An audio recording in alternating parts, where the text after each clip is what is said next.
ആർക്ക് vote ചെയ്യണം, Pentecost leaders എന്ന് പറഞ്ഞുകൊണ്ട് ഗ്രൂപ്പ് ചെന്ന് ഇന്ന ഗ്രൂപ്പിന് ഞങ്ങൾ വോട്ട് ചെയ്യുന്നു, അങ്ങനെ കൊടുക്കാനുള്ളതല്ല നമ്മുടെ വോട്ട്. ഒരു രാഷ്ട്രീയ അടിമയായി പോകരുത്. ഇലക്ഷന് നിൽക്കുന്ന ക്രിമിനലുകൾക്കും ക്രിമിനൽ കേസുള്ളവർക്കും നിങ്ങൾ വോട്ട് ചെയ്യരുത്. ആ കുടുംബത്തിൽ ആടെ മകനായിട്ട് ജനിച്ചതുകൊണ്ട് മത്സരിക്കുന്നത്. ഈ മത നേതാക്കന്മാരെ ഭയമില്ലാത്ത ആളായിരിക്കണം. ഒരു പാർട്ടിക്കാണ് നിങ്ങൾ ചെയ്യാൻ പോകുന്നതെങ്കിൽ അതിനെ നയിക്കുന്ന നേതാവ് എങ്ങനെയുള്ളവരായിരിക്കണം. നിങ്ങൾ ബൈബിൾ ശ്രദ്ധിച്ചാൽ ജോസഫ്, ദാവീദ്, നെഹമ്യാവ്, ശമൂവേൽ, എസ്തേർ, ദെബോര, ദാവീദ്, അരിമത്യക്കാരൻ ജോസഫ്, കോരേശ്, ഇവരൊക്കെ ഭരണത്തിലും ദൈവഭക്തിയിലും നിന്നയാളുകളാണ്. പൗലോസ് അതിനെ സപ്പോർട്ട് ചെയ്തിട്ടുണ്ട്, അല്ലെങ്കിൽ അതിനെ എതിർത്ത ആളല്ല. ബൈബിളിലെ നാം പറയുന്ന പ്രധാനപ്പെട്ട എല്ലാ വിശുദ്ധന്മാരും അവർ അവരുടെ വ്യക്തിപരമായ ആത്മീയം മാത്രം നയിച്ചവരല്ല. അവർ രാജ്യവുമായി ബന്ധപ്പെട്ട്, അവർ താമസിച്ച ദേശങ്ങളുമായി ബന്ധപ്പെട്ട് ആ ഉത്തരവാദിത്വത്തിൽ നിന്നവരോടാണ്. അതൊരു ദൈവിക പദ്ധതിയാണ്. നമ്മൾ പ്രത്യേകമായി കേൾക്കുന്നൊരു വാക്ക്, ഞങ്ങൾ സ്പിരിച്വലാണ്, അതുകൊണ്ട് രാഷ്ട്രീയ കാര്യങ്ങളിൽ ഇടപെടത്തില്ല, വോട്ട് ചെയ്യത്തില്ല എന്നൊക്കെ പറയുന്ന ഒത്തിരി പേർ നമ്മുടെ ഇടയിൽ ഉണ്ടായിരുന്നു. ഇപ്പോൾ അതിന് മാറ്റം സംഭവിച്ചുകൊണ്ടിരിക്കുകയാണ്. എല്ലാ സഹോദരങ്ങളോടും എനിക്ക് പറയാനുള്ള, നിങ്ങൾക്ക് വോട്ടവകാശമുണ്ടെങ്കിൽ 18 വയസ്സുള്ള എല്ലാ ഇന്ത്യൻ പൗരൻ്റെയും അവകാശമാണ് വോട്ട് ചെയ്യുക എന്നത്. അതുണ്ടെങ്കിൽ 100% നിങ്ങൾ നിങ്ങളുടെ വോട്ട് ചെയ്യണം. നമ്മുടെ ദൈവത്തിൻ്റെ പ്രത്യേകത, നമുക്ക് തന്ന ഏറ്റവും വലിയ അനുഗ്രഹങ്ങളിലൊന്ന് ചൂസ് ചെയ്യാനുള്ള, തിരഞ്ഞെടുക്കാനുള്ള അധികാരം ദൈവം മനുഷ്യർക്ക് കൊടുത്തിരിക്കുന്നു. തിരഞ്ഞെടുപ്പ് ദൈവം നമുക്ക് തന്ന അനുഗ്രഹങ്ങളിലൊന്നാണ്. അതിനകത്ത് ദൈവം ഇടപെടത്തില്ല. അങ്ങനെ എനിക്ക് തോന്നുന്നത് അതൊരു വലിയ അനുഗ്രഹമാണ്. അന്നേരം നമുക്ക് തിരഞ്ഞെടുക്കാം. തിരഞ്ഞെടുപ്പ് എന്ന് പറയുന്നത് സ്പിരിച്വൽ ലോകത്ത് മാത്രമല്ല, കഴിക്കുന്നതിൽ, കുടിക്കുന്നതിൽ, പഠിക്കുന്നതിൽ, എല്ലാത്തിലും നമുക്ക് ആ തിരഞ്ഞെടുപ്പ് പറ്റും. അന്നേരം ആ തന്ന സ്വാതന്ത്ര്യത്തെ നമ്മൾ നമ്മുടെ അധികാര സ്ഥലങ്ങൾക്ക് വേണ്ടി, ഞാൻ പറയുന്നത് നമ്മളെ ഭരിക്കുന്ന രാജ്യത്തിന് വേണ്ടി, ആ ദൈവം തന്ന തിരഞ്ഞെടുപ്പ് എന്ന അനുഗ്രഹത്തെ ഉപയോഗിക്കണം. ഞാൻ പറഞ്ഞു വരുന്നത് വോട്ട് ചെയ്യണമെന്നാണ്. ക്രിസ്ത്യാനി സത്യത്തിൽ ഈ ജനാധിപത്യം എന്നത് ലോകത്തേക്ക് കൊണ്ടുവരുന്നത് ക്രിസ്തീയതയുടെ ഫൗണ്ടേഷനാണ്, അല്ലെങ്കിൽ ക്രിസ്തീയ രാജ്യങ്ങളിൽ നിന്നാണ് ഇത് ആരംഭിച്ചേക്കുന്നത്. അന്നേരം നമുക്കതിനകത്തുനിന്ന് മാറി നിൽക്കുവാൻ അനുവാദമില്ല. എന്നിട്ട് നമ്മൾ വോട്ട് ചെയ്യാതിരിക്കുന്നതിൻ്റെ ഒരു കാരണം, എൻ്റെ വോട്ട് കൊണ്ട് എന്ത് മാറ്റമാണ് ഈ ഒരു വോട്ട് കൊണ്ട് വരാൻ പോകുന്നത്? ഒരു മാറ്റവും ഇല്ല എന്നൊരു തോന്നൽ. 2, രാഷ്ട്രീയക്കാരോടുള്ള പിണക്കം, അവർ വാക്ക് പാലിക്കാത്തവരാണെന്നുള്ള പിണക്കം. ഇനി ചെയ്താലും ചെയ്തില്ലേലും ഇതൊക്കെ നടക്കൂ എന്നൊരു തോന്നൽ വരുന്നതുകൊണ്ടാണ് നമ്മുടെ ഇടയിൽ വോട്ട് ചെയ്യാതിരിക്കാൻ ശ്രമിക്കുന്നത്. ഇത് പറയുമ്പോൾ ഇതിനെ കാണുന്ന നൂറുകണക്കിന്, ആയിരക്കണക്കിന് ആളുകളോട്, സഹോദരങ്ങളോടുള്ള എൻ്റെ എളിയ അറിവിൽ നിന്ന് പറയുകയാണ്. അത് ഒരു നല്ല ലക്ഷണമല്ല. നിങ്ങൾ രാജ്യത്തെ സ്നേഹിക്കുന്നെങ്കിൽ, ദൈവരാജ്യത്തെ സ്നേഹിക്കുന്നെങ്കിൽ നിർബന്ധമായും വോട്ട് ചെയ്യണം. ഞാനിത് പറയാൻ കാരണം, 2019 ഇന്ത്യ ഭരിച്ച പാർട്ടി, അവർക്ക് അന്ന് 67% എങ്ങാണ്ട് വോട്ട് ഇന്ത്യയിലെ ആളുകൾ ചെയ്തു. അതിനകത്ത് 31% വോട്ട് കിട്ടിയപ്പോൾ ഏതാണ്ട് 300-ലധികം സീറ്റുമായി ഇന്ത്യ ഭരിച്ചു. 2019 കണക്കാണ്. ആ സമയത്ത് വോട്ട് ചെയ്യാത്ത ആളുകൾ 33% ആളുകൾ വോട്ട് ചെയ്തിട്ടില്ല. 31% വോട്ട് കിട്ടിയവരാണ് ഭരിച്ചത്. എന്ന് വെച്ചാൽ നാട് ഭരിച്ച വലിയ മൃഗീയ ഭൂരിപക്ഷത്തിൽ നാട് ഭരിച്ചവരെക്കാൾ കൂടുതൽ വോട്ട് ചെയ്യാത്തവർ ഇവിടെ ഉണ്ടായിരുന്നു. ശതമാനക്കണക്കിൽ വോട്ട് ചെയ്യാത്തവർ ഉണ്ടായിരുന്നു. അതൊരു വലിയ അപകടമാണ്. ഞാൻ പറഞ്ഞ ഭരണത്തെക്കുറിച്ചല്ല, വോട്ട് ചെയ്യാത്തവർ. നമ്മൾ അതിനു വേണ്ടി പ്രാർത്ഥിക്കണം. ഈ പ്രാർത്ഥിക്കുമ്പോൾ നമ്മൾ വോട്ട് ചെയ്യുകയും ചെയ്യണം. എല്ലാവരും വോട്ട് രേഖപ്പെടുത്തണം. അതൊരു 5 വർഷത്തിലൊരിക്കൽ നമുക്ക് കിട്ടുന്ന, ദൈവം തരുന്ന ഒരു അവസരമാണ് തെരഞ്ഞെടുപ്പ് എന്ന, അല്ലെങ്കിൽ തിരഞ്ഞെടുക്കുക, ചൂസ് ചെയ്യുക എന്ന അനുഗ്രഹമാണത്. രാജ്യത്തോടുള്ള ബന്ധത്തിൽ ചൂസിങ്. നിങ്ങൾ രാജ്യത്തെ സ്നേഹിക്കുകയും പ്രാർത്ഥിക്കുകയും ചെയ്യുന്നവരാണെങ്കിൽ, ആകണം ക്രിസ്ത്യാനി. അവരാണെങ്കിൽ, ഞാൻ പറയുന്ന ബൈബിൾ വിശ്വസിക്കുന്ന ക്രിസ്ത്യാനി, വോട്ട് ചെയ്യണം. രാജ്യത്തിൻ്റെ നിയമവ്യവസ്ഥയെ സ്നേഹിക്കുന്നതിൻ്റെയും ദൈവരാജ്യത്തെ ഇഷ്ടപ്പെടുന്നതിൻ്റെയും ബൈബിൾ വിശ്വസിക്കുന്നതിൻ്റെയും ഭാഗമായി ഈ രാജ്യത്ത് 5 വർഷത്തിലൊരിക്കൽ നടക്കുന്ന ഈ അതിമനോഹരമായ ജനാധിപത്യ വ്യവസ്ഥയെ നമ്മളും അതിൻ്റെ ഭാഗമാണെന്ന് 100% അതിൻ്റെ ഭാഗമാണെന്ന് തെളിയിക്കുന്ന പ്രക്രിയയിൽ നിർബന്ധമായും പങ്കെടുക്കണം. പ്രാർത്ഥിക്കുന്നവർ വോട്ടിന് കയറുമ്പോൾ സംഭവിക്കുന്നത് ഒരു ക്ലെയിം ദൈവം നമ്മളവിടെ വെക്കുകയാണ്. നിങ്ങളൊരാളെ സപ്പോർട്ട് ചെയ്യുമ്പോൾ ഒരു ക്ലെയിമാണ് പ്രാർത്ഥിക്കുന്നവൻ അതിനെ തൊടുമ്പോൾ സംഭവിക്കുന്നതെന്നാണ് ഞാൻ വിശ്വസിക്കുന്നത്. അതിൻ്റെ പിന്നിലൊരു പ്രൊഫറ്റിക്കലുണ്ട്. അന്നേരം ഒരു പാർട്ടിക്ക് ചെയ്യുമ്പോൾ, ഒരു വ്യക്തിക്ക് ചെയ്യുമ്പോൾ അതൊരു ക്ലെയിം വെക്കുകയാണ്. അതിന് 2 എന്നോട് ചോദിച്ച ചോദ്യങ്ങളിലൊന്നാണ് ആർക്ക് വോട്ട് ചെയ്യണം. എൻ്റെ ഒരു വ്യക്തിപരമായ അഭിപ്രായം, സ്വന്തം തിരിച്ചറിവ് വേണം നമ്മൾ വോട്ട് ചെയ്യാൻ. ഒരു പാർട്ടിക്ക് മാത്രമേ ഞങ്ങൾ വോട്ടും ചെയ്യൂ, ഞാനും എൻ്റെ കുടുംബവും ഒരു പാർട്ടിക്ക് മാത്രമേ ജീവിതകാലം മൊത്തം വോട്ട് ചെയ്യൂ എന്ന ഒരു രാഷ്ട്രീയ അടിമയായി പോകരുത് നമ്മൾ. ഞാനും എൻ്റെ കുടുംബവും ഒരു പാർട്ടിക്ക് മാത്രമേ ജീവിതകാലം മൊത്തം വോട്ട് ചെയ്യത്തുള്ളൂ. ഞങ്ങളുടെ വല്യപ്പന്മാരായിട്ട് അതായിരുന്നു, ഇനി ഞങ്ങളും മക്കളുമായിട്ടും അങ്ങനെ തന്നെയാണ് എന്നൊരു അടിമത്തം നമ്മളെ പിടിക്കരുത്. സ്വന്തം തിരിച്ചറിവിൽ വേണം നമ്മൾ ഈ വോട്ട് ഉപയോഗിക്കാൻ. ഇപ്പോൾ കേരളത്തിൽ നടക്കുന്ന സ്റ്റേറ്റ് ഇലക്ഷനാണ്, Lok Sabha election, state election, local body election. ഇതിനകത്തെല്ലാം ഒരു സ്വന്തം നിലപാട് എന്ന് വെച്ചാൽ രാഷ്ട്രീയ അടിമത്തത്തിൽ ഏതെങ്കിലും ഒരു പാർട്ടിക്ക് തന്നെ തീരം കൊടുത്തുകൊണ്ടിരിക്കുക എന്നതല്ല. തെരഞ്ഞെടുപ്പുകൾ, ദൈവം തന്ന അനുഗ്രഹങ്ങളൊന്നാണല്ലോ അത്. തെരഞ്ഞെടുപ്പ് കൃത്യമായിട്ട് നമ്മൾ ഉപയോഗിക്കണം.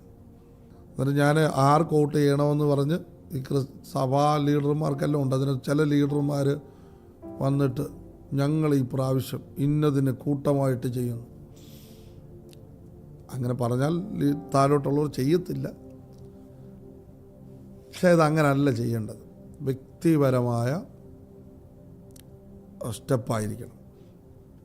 എൻ്റെ ഒരു അഭിപ്രായം പറയട്ടെ, ക്രിമിനൽ കേസുള്ളവർക്ക്, ക്രിമിനലുകൾക്ക്, ഇലക്ഷന് നിൽക്കുന്ന ക്രിമിനലുകൾക്കും ക്രിമിനൽ കേസുള്ളവർക്കും നിങ്ങൾ വോട്ട് ചെയ്യരുത്.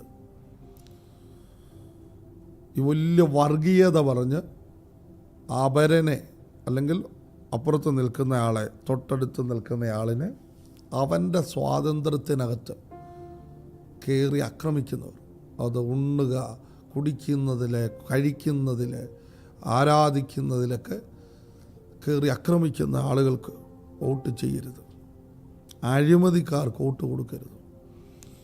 ഭരണ തലത്തിൽ കഴിവില്ലാത്തവർ എന്ന് വെച്ചാൽ കുറച്ച് കാശ് കൊടുത്തിട്ട് സീറ്റ് മേടിച്ച് മത്സരിക്കുന്നവർ, മുമ്പിൽ പോയ നേതാവിനെ സ്വാധീനിച്ചിട്ട് സീറ്റ് മേടിച്ച് മത്സരിക്കുന്നവർ, അങ്ങനെയുള്ളവർക്ക് വോട്ട് കൊടുക്കരുത്. വലിയ സെലിബ്രിറ്റികൾ, പിന്നെ ആ കുടുംബത്തിൽ ആടെ മകനായിട്ട് ജനിച്ചതുകൊണ്ട് മത്സരിക്കുന്നവർ, എന്നുവെച്ചാൽ മുമ്പിലുള്ള ആരുടെയോ കെയർ ഓഫിൽ അല്ലെങ്കിൽ ആ കുടുംബത്തിൽ ജനിച്ചതുകൊണ്ട് മത്സരിക്കുന്നവരും വലിയ സെലിബ്രിറ്റി ആയതുകൊണ്ട് മത്സരിക്കുന്നവർ. അവർക്ക് കഴിവുണ്ടെങ്കിൽ വോട്ട് കൊടുക്കുക, അതിൻ്റെ കെയർ ഓഫ് മാത്രമാണെങ്കിൽ നിങ്ങൾ വോട്ട് കൊടുക്കരുത്. ഇതാണ് വോട്ട് ചെയ്യരുത് എന്ന് എനിക്ക് തോന്നിയ ആളുകൾ. പുറപ്പാട് പുസ്തകം 18:21 വായിക്കുന്നത്, നിങ്ങൾ തിരഞ്ഞെടുക്കുമ്പോൾ ദൈവഭയം, സത്യസന്ധത, പിന്നെ ദുരാദായം, അഴിമതി വെറുക്കുന്നവർ ആയിരിക്കണം. മത്തായി 22:16 മുതൽ 21 വരെയുള്ള വാക്യത്തിൽ വായിക്കുന്നത്, യേശുവിൻ്റെ അടുത്ത് വന്നിട്ട് ചോദിക്കുകയാണ്, യേശുവിനെ പുകഴ്ത്തി അങ്ങന്മാർ. അതിനകത്തൊരു ദുഷ്ടതയുണ്ട്. എന്നിട്ട് യേശുവിനെ പുകഴ്ത്തിയിട്ട് പറഞ്ഞു, കൈസർക്ക് കരം കൊടുക്കുന്നത് നല്ലതാണോ? യേശുവിൻ്റെ മറുപടി,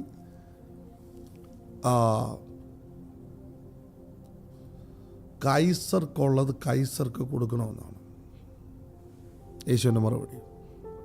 ആ മേലെഴുത്തും സ്വരൂപവും അവരുടെ കയ്യിലിരുന്ന കോയിനിലേത് ആരുടെയാണ്? അങ്ങനെ ആണെങ്കിൽ കൈസർക്കുള്ളത് കൈസർക്ക് കൊടുക്കണമെന്ന്. അന്നേരം എനിക്ക് ഇതിനകത്ത് പറയാനുള്ള, വോട്ടിൻ്റെ കേസിലും ദൈവത്തിനുള്ള ആരാധന ദൈവത്തിന് കൊടുക്കുക, രാജ്യത്തുള്ള വോട്ട് ഇലക്ഷനിൽ നിൽക്കുന്ന വ്യക്തികൾക്ക് തിരഞ്ഞെടുപ്പിൽ കൊടുക്കുക. മത്തായി 17:24 മുതൽ 27 വരെയുള്ള വാക്യങ്ങൾ. ഞാൻ ഈ മത്തായി 22 കൈസർക്കുള്ളത് കൈസർക്ക് കൊടുക്കാൻ പറയുമ്പോൾ ഞാൻ വിശ്വസിക്കുന്നത്, ഇന്നിൻ്റെ പ്രാക്ടിക്കലായി ചിന്തിച്ചാൽ വോട്ട് ചെയ്യുന്നതിനും വേണമില്ല ഇതിനെ കണക്ട് ചെയ്യാം. ആ വോട്ട് ആവശ്യം ആരെ തിരഞ്ഞെടുക്കണം അവിടെ കൊടുക്കണം. മത്തായി 17:24 ചതുർദ്രഹ്മ പണം ടാക്സായിട്ട് കൊടുക്കാൻ യേശു അതിനെ പത്രോസിനും യേശുവിനും കൊടുക്കുന്നത് താമസിച്ചു. അതിനെ യേശു പ്രോത്സാഹിപ്പിക്കുന്നു. എങ്ങനെ പ്രോത്സാഹിപ്പിക്കുന്നു? അതിന് വേണ്ട എന്ന് പറഞ്ഞൊരു സംഘത്തെ ഉണ്ടാക്കുകയല്ല യേശു ചെയ്തത്. യേശു ശിഷ്യന്മാരുടെ നിലവിലുള്ള റോമൻ സാമ്രാജ്യത്തിനെതിരെ ഒരു സംവിധാനത്തെ, ഒരു രാജ്യത്തിൽ നിന്നുകൊണ്ട് മറ്റൊരു രാജ്യത്തെ, ഐഹികമായ ഒരു രാജ്യത്തെ, അതിൻ്റെ സംവിധാനങ്ങളോട് എതിർക്കുന്നതല്ല ക്രിസ്ത്യാനിത്വം. ദൈവരാജ്യം എന്നതുകൊണ്ട് കേൾക്കുമ്പോൾ നിങ്ങൾ ഉദ്ദേശിക്കുന്നത്,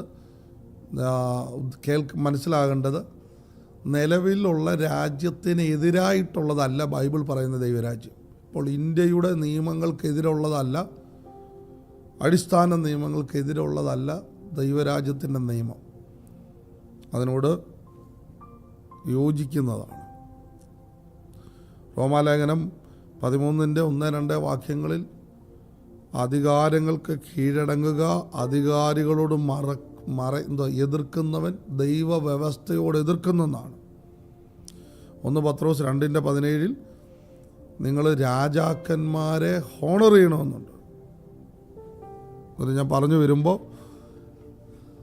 ഞാനീ പറയുന്നത് ഒരു മണ്ടത്തരമായിട്ടല്ല എനിക്ക് തോന്നുന്നത്.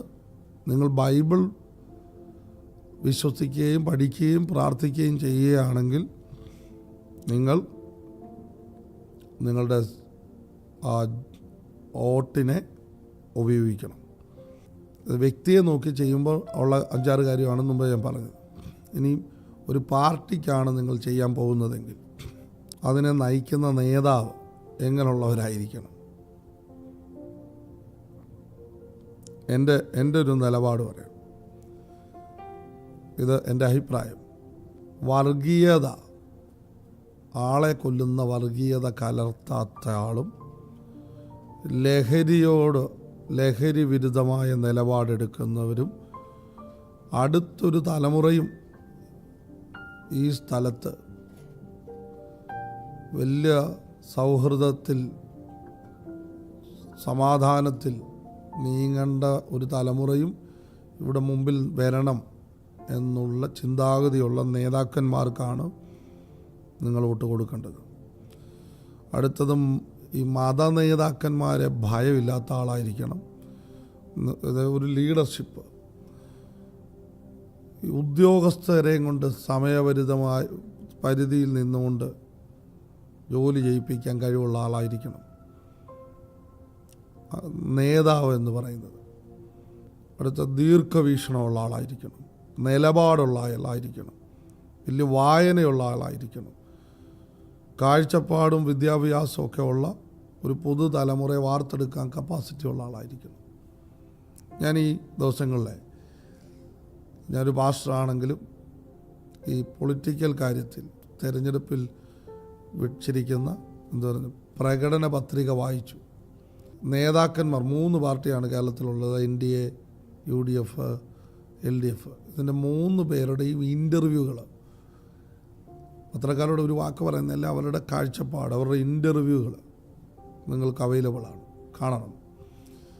നമ്മളൊരു വോട്ട് ചെയ്യുമ്പോൾ വല്യപ്പൻ ചെയ്തു പറഞ്ഞു എന്ന് പറഞ്ഞുകൊണ്ട് ആരെങ്കിലും 2 പാട്ട് ചെയ്യരുത്. ക്രിസ്ത്യാനി ചെയ്യേണ്ടത് അതിനെക്കുറിച്ചൊരു നല്ല ബോധത്തിൽ ചെയ്യണം. ഒരു പുതിയൊരു തലമുറയെ കൊണ്ടുവരുന്ന ആളായിരിക്കണം. അടുത്തത് കാര്യങ്ങളെ പ്ലാൻ ചെയ്യാനും അതിനെ വേഗതയിൽ എക്സിക്യൂട്ട് ചെയ്യാനും ഉള്ളൊരു ടീം, അതിനെ നടപ്പാക്കുന്നൊരു ടീമുള്ള ആളായിരിക്കണം. അതിനെക്കുറിച്ചൊരു വിഷനുള്ള ആളായിരിക്കണം, ഒരു നേതാവ്. നമ്മുടെ രാജ്യത്തിൻ്റെ, നമ്മുടെ സ്റ്റേറ്റിൻ്റെ സമ്പത്തിനെക്കുറിച്ച് അടിസ്ഥാനപരമായ കാര്യങ്ങൾ, വെള്ളം, ഇലക്ട്രിസിറ്റി, റോഡ്, പിന്നെ പബ്ലിക് ട്രാൻസ്പോർട്ടേഷൻ, ഇങ്ങനത്തെ ഇപ്പോഴാണെങ്കിൽ ഇൻ്റർനെറ്റ് പോലുള്ള IT പോലുള്ള സാധനങ്ങളിൽ കുറിച്ച് കാഴ്ചപ്പാട് വേണം. അല്ലെങ്കിൽ അതിനെക്കുറിച്ച് കൃത്യമായ കാര്യങ്ങൾ അവർക്കതിനെക്കുറിച്ച് അറിയണം. ഏതെങ്കിലും ഒരു മതനേതാവ് എഴുന്നേറ്റ് നിന്നാക്ക് കൊടുക്കുക എന്ന് പറയുമ്പോൾ അങ്ങനെ കൊടുക്കാനുള്ളതല്ലിത്. ഏതെങ്കിലും ഒരു പാസ്റ്റർ എഴുന്നേറ്റ് നിന്ന്, അല്ലെങ്കിൽ കഴിഞ്ഞ ദിവസം നമ്മുടെ ഇടയിൽ നിന്ന് പെന്തക്കോസ്റ്റ് ലീഡേഴ്സ് എന്ന് പറഞ്ഞുകൊണ്ട് ഗ്രൂപ്പ് ചെന്ന് ഇന്ന ഗ്രൂപ്പിന് ഞങ്ങൾ വോട്ട് ചെയ്യുന്നു, അങ്ങനെ കൊടുക്കാനുള്ളതല്ല നമ്മുടെ വോട്ട്. നമ്മളതിനകത്ത് ഒരു രാഷ്ട്രീയ അടിമകളായിട്ട് ചെയ്യാനല്ല, നിലപാടില്ലാതെ ചെയ്യാനല്ല, അതിനെക്കുറിച്ച് കൃത്യമായ ബോധ്യം വെച്ചിട്ട് വേണം വോട്ട് ചെയ്യാൻ. നിർബന്ധമായി കുടുംബങ്ങളോട് നാളെ രാവിലെ തന്നെ കഴിയുമെങ്കിൽ നിങ്ങളുടെ വോട്ട് ഉപയോഗിക്കുക. ദൈവരാജ്യത്തെ സ്നേഹിക്കുന്നവർ ഇന്ത്യയെ സ്നേഹിക്കും, ഇന്ത്യയെ സ്നേഹിക്കുന്നവർ ആ വോട്ട് ഉപയോഗിക്കും. ഈ രാജ്യത്തിൻ്റെ അനുഗ്രഹമാണ് നമ്മുടെ അനുഗ്രഹം, ഈ രാജ്യത്തിൻ്റെ സമാധാനമാണ് നമ്മുടെ സമാധാനം, നമ്മുടെ സമാധാനമാണ് ഈ രാജ്യത്തിൻ്റെ സമാധാനം. അന്നേരം നമ്മൾ അതിനെ ഉപയോഗിക്കാൻ നിർബന്ധമായിട്ട് ഞാൻ ആവശ്യപ്പെടുന്നു. നിങ്ങളുടെ ഇടത് കയ്യിലെ ചൂണ്ടുവിരലിൽ ആ വോട്ട് ഉണ്ടാകട്ടെ, വോട്ടിൻ്റെ അടയാളം ഉണ്ടാകട്ടെ. ഒരു വലിയ ഉണർവ്, ദൈവപ്രവൃത്തി നമ്മുടെ സംസ്ഥാനത്തിന് മേൽ ഉണ്ടാകാനുള്ള സമയമാണ്. അതിൻ്റെ സീസണാണ്. ദൈവത്താൽ അത് സംഭവിക്കാൻ പോകുന്നു. ഇതുവരെ നാം കണ്ടിട്ടില്ലാത്തൊരു വലിയ ആത്മചലനം ദൈവത്താൽ സംഭവിക്കാൻ പോകുന്നു. ആരെയാണ് തിരഞ്ഞെടുക്കേണ്ടത്, ആരാണ് നമ്മുടെ നേതാവായിട്ട് നിൽക്കേണ്ടത്, ആർക്കാണ് നമ്മൾ വോട്ട് ചെയ്യരുതാത്തത് എന്നൊക്കെ ഞാൻ ഏകദേശം ഒരു ധാരണയിൽ പറഞ്ഞത് നമ്മുടെ സ്റ്റാൻഡാണ്. അത് നമുക്ക് ഒരുമിച്ച് അടുത്ത 5 വർഷത്തേക്കുള്ള ആളുകളെ ഭരണത്തിലേക്ക് കൊണ്ടുവരാൻ നമ്മുടെ ക്ലെയിം അവിടെ ഉണ്ടാകട്ടെ, നമ്മുടെ അവകാശം അതിനകത്തുണ്ടാകട്ടെ. നിങ്ങളുടെ വോട്ട് ഉപയോഗിക്കുക. ദൈവരാജ്യത്തെ സ്നേഹിക്കുന്നവർ ഇന്ത്യയെ സ്നേഹിക്കും, ഇന്ത്യയെ സ്നേഹിക്കുന്നവർ ആ വോട്ട് ഉപയോഗിക്കും. ഈ രാജ്യത്തിൻ്റെ അനുഗ്രഹമാണ് നമ്മുടെ അനുഗ്രഹം, ഈ രാജ്യത്തിൻ്റെ സമാധാനമാണ് നമ്മുടെ സമാധാനം, നമ്മുടെ സമാധാനമാണ് ഈ രാജ്യത്തിൻ്റെ സമാധാനം. അന്നേരം നമ്മൾ അതിനെ ഉപയോഗിക്കാൻ നിർബന്ധമായിട്ട് ഞാൻ ആവശ്യപ്പെടുന്നു. നിങ്ങളുടെ ഇടത് കയ്യിലെ ചൂണ്ടുവിരലിൽ ആ വോട്ട് ഉണ്ടാകട്ടെ, വോട്ടിൻ്റെ അടയാളം ഉണ്ടാകട്ടെ. ഒരു വലിയ ഉണർവ്, ദൈവപ്രവൃത്തി നമ്മുടെ സംസ്ഥാനത്തിന് മേൽ ഉണ്ടാകാനുള്ള സമയമാണ്. അതിൻ്റെ സീസണാണ്. ദൈവത്താൽ അത് സംഭവിക്കാൻ പോകുന്നു. ഇതുവരെ നാം കണ്ടിട്ടില്ലാത്തൊരു വലിയ ആത്മചലനം ദൈവത്താൽ സംഭവിക്കാൻ പോകുന്നു. ആരെയാണ് തിരഞ്ഞെടുക്കേണ്ടത്, ആരാണ് നമ്മുടെ നേതാവായിട്ട് നിൽക്കേണ്ടത്, ആർക്കാണ് നമ്മൾ വോട്ട് ചെയ്യരുതാത്തത് എന്നൊക്കെ ഞാൻ ഏകദേശം ഒരു ധാരണയിൽ പറഞ്ഞത് നമ്മുടെ സ്റ്റാൻഡാണ്. അത് നമുക്ക് ഒരുമിച്ച് അടുത്ത 5 വർഷത്തേക്കുള്ള ആളുകളെ ഭരണത്തിലേക്ക് കൊണ്ടുവരാൻ നമ്മുടെ ക്ലെയിം അവിടെ ഉണ്ടാകട്ടെ, നമ്മുടെ അവകാശം അതിനകത്തുണ്ടാകട്ടെ.